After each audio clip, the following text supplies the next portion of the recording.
The pandemic's effect on the dairy industry has been incredible. You can't turn off the cows, and when schools closed in the spring, farmers had to dump their milk. We even saw supplies running short at some grocery stores.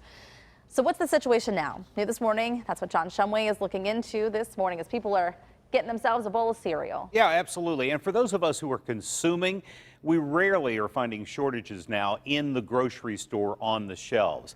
But the situation on the farm is not that great still. In late April, I visited Clayholm Farms near Worthington in Armstrong County. At that time, farmers were taking turns dumping their milk because the schools and the restaurants were closed and had nowhere to go. So I checked in by Zoom with Rebecca and Margaret Claypool to see if things have improved. It didn't get any worse for us, but I think instead of dumping after that, we just kind of got the really, really low prices, and they're just still going on. They're not ending. It's not even enough to break even. So how do you handle that? Tylenol.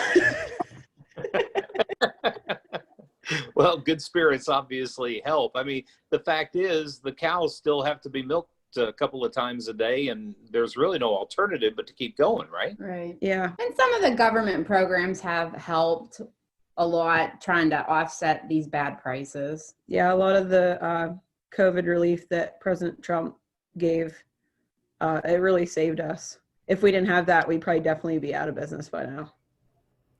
Now, while the restaurants and the schools have partially reopened, they aren't at full capacity, and that can actually be felt even on the farm.